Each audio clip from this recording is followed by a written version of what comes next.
The Lansing School District has a population of 12,500 students. 2,200 of them come from bilingual families. Either they speak a different language or a different language is being spoken at home. From that population, we have about 1,100 students who are limited in English. Our population, we have over 55 countries and 55 languages in this district. The city of Lansing, it's a city that resettles refugees and immigrants, and due to that fact, our schools are prepared to service these children. Partnerships such as the Refugee Development Center help us identify these children, but to begin the journey, St. Vincent Catholic Services is the office, it's the agency that resettles families into this community. Once this happens, or they're about to arrive into this city, they notify the Refugee Development Center, which is an agency that specializes in providing services to refugees in this community. From there, they notify us that there are new arrivals coming to our schools. Once we know this, and once the students come to our schools, we are able to enroll these children, and the first thing we do is ask if they speak another language other than English, and that simple question that is required by the federal government helps us begin the system and the process of proper services for these children. From there, we give them an assessment for English proficiency, which is the ALPA, which is changed into WIDA, but that assessment helps us determine what type of services the students need. So once we know what level of English they have, we place our students in district-wide programs. We developed a department about 7-8 years ago, which was the bilingual department, to target and focus this specific special population. That was the number one thing we did. From there, we looked at the community to see who is out there, who knows this population, and we started developing and got engaged in partnering in simple little services. The partnerships that we developed, we were able to identify through the years what are the gaps.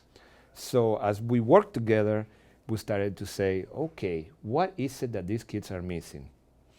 What is it that they need to know? And from the child to the parent to the siblings, we started to find ways to support these kids. Many of these children and their families leave their countries from one day to the other. They leave because of horrible experiences, which they don't bring papers with them, and their school records, I don't think, is a priority when you are trying to stay alive in this world. So sometimes we're able to obtain it from their schools back home. But if these kids come from refugee camps, that becomes more difficult. It's quite a scary situation for many kids, especially those that have come from places in the world that education was not formal, to bring them into a city and to walk the hallways. So what we do is you have to make sure that these kids are as comfortable as possible so they can ease up and try to begin the process of learning.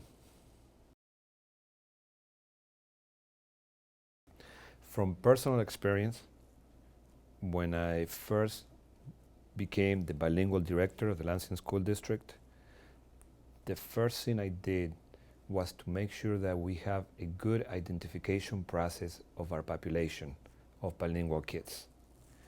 Because number one, if the schools don't know who their kids are, how are they going to be able to develop and implement services to support those kids? So what I would recommend is to make sure that you know who are those kids in a school, where they come from, who their families are, what type of education they've had, and then start developing services that they will be able to learn English in school and see how we can support them after school.